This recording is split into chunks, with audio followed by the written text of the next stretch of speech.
ISRO's cryogenic engine indigenously developed for the LVM-3 passes hot test। LVM-3 का मतलब है launch vehicle mark 3। पहले इसका नाम हुआ करता था GSLV mark 3, zero stationery satellite launch vehicle, जो कि हायर ऑर्बिट के अंदर सैटेलाइट को लेके जाता है। इस व्हीकल के ऊपर हम लोग सैटेलाइट को अटैच कर देते हैं और वो हायर ऑर्बिट में जाके उसको सेटअप कर देता है। एक हमारे पास होता है PSLV, एक हमारे पास होता है GSLV।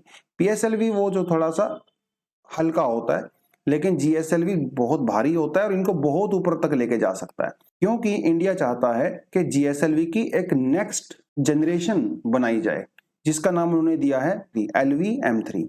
अब इसके अंदर क्रायोजेनिक इंजन यूज होता है, जो कि आज मेन टॉपिक है। क्रायो जहां पे भी आपको शब्द दिखाई दे, क्रायो का मतलब होता है सब जीरो टेम्परेचर, मतलब जहां पे बहुत कम टेम्परेचर होता है। तो ये ऐसे इंजन होते हैं क्रायोजेनिक इंजन, जो कि बहुत कम टेम्परेचर पे काम करते हैं। और इसके अंदर दो दो हम लोग यूज करते हैं, एक हाइड्रोजन का यूज करते हैं और एक ऑक्सीजन का यूज करते हैं। लेकिन ये दोनों गैसियस फॉर्म में नहीं होती हैं, ये दोनों लिक्विड स्टेज में होती हैं। लेकिन ऑक्सीजन और हाइड्रोजन को लिक्विड बनाना इतना आसान नहीं है, बहुत ही टफ होता है। ऑक्सीजन को -183 सेंटीग्रेड टेम्परेचर पे रखा जाता है तो ये लिक्विड में कन्वर्ट हो जाती है। हाइड्रोजन को -253 सेंटीग्रेड टेम्परेचर पे रखा जाता है तो ये लिक्विड में कन्वर्ट हो जाती है। उसके बाद इसको हम लोग GSLV में यूज करते हैं। ठीक है, GSLV की जो लास्ट स्टेज होती है वो क्रायोजेनिक स्टेज होती है। ऑक्सीजन यहाँ पे फ्यूल नहीं है, फ्यूल हाइड्रोजन ही है। ऑक्सीजन तो ऑक्सीडाइजर है, क्योंकि आपको पता है इस दुनिया में कोई भी चीज बिना ऑक्सीजन की प्रेजेंस के ऑक्सीडाइज नहीं हो सकती, उसका कंबस्शन नहीं हो सकता। हाइड्रोजन रियल फ्यूल होता है।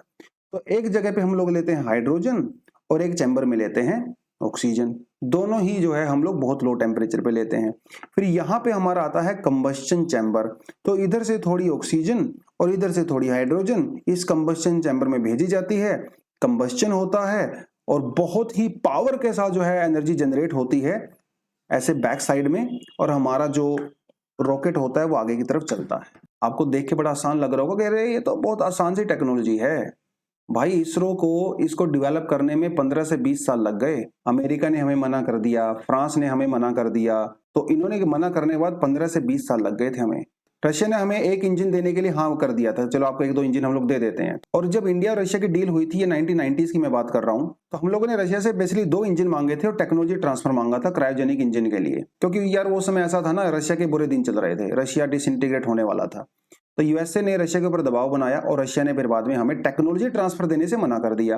पैसा तो हम लोग ने दे ही रखा था, दबाव अमेरिका को उधर से पड़ गया, क्योंकि अमेरिका, इंडिया और अमेरिका के रिलेशन अच्छे होते नहीं थे उस टाइम पे। फिर हम लोगों ने रशिया से क्या कहा कि चलो भाई आप टेक्नोलॉजी नहीं दे रहे हो तो कम से कम हम लोग इंजन दे दो। तो उन्हें हमें 6-7 इंजन हमें और दे दिए, तो हमारे पास 7 क्रायोजेनिक इंजन बहुत सालों तक पड़े रहे। और ये क्रायोजेनिक इंजन रशिया ने 1960s में बनाए थे, तो उनका कोई हमारे लिए ज्यादा यूज था नहीं। इंडिया वालों ने सोचा था कि इन इंजन को हम लोग खोलेंगे और इससे जो है रिवर्स इंजीनियरिंग करके बना देंगे, बट वो हमसे बना नहीं, क्योंकि टेक्नोलॉजी बहुत एडवांस होती है।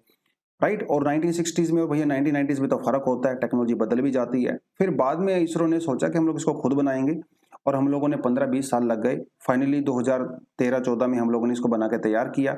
क्रायोजेनिक इंजन आज हम लोग यूज कर रहे हैं, और अभी जैसा कि आर्टिकल बता रहा है कि जो नया हमारे पास LV मतलब जो लॉन्च व्हीकल मार्क 3 है, उसकी टेस्टिंग चल रही है क्रायोजेनिक इंजन की, क्योंकि क्रायोजेनिक इंजन के अंदर पावर बहुत ज्यादा होती है, तो ये कम फ्यूल में भी ज्यादा एनर्जी आपको दे देता है।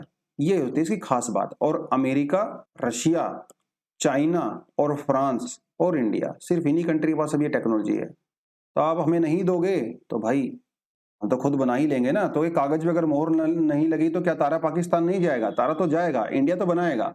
अब मना ऐसे ही सुपर कंप्यूटर में भी हुआ था, हम लोगों ने अमेरिका से सुपर कंप्यूटर मांगा, उन्होंने दिया नहीं, हम लोगों ने खुद बना लिया। आप ये बताओ कमेंट सेक्शन में कि इंडिया ने जो अपना सुपर कंप्यूटर बनाया था उसका नाम क्या था? मजा तो तब आएगा जब आप बताओगे। ठीक है।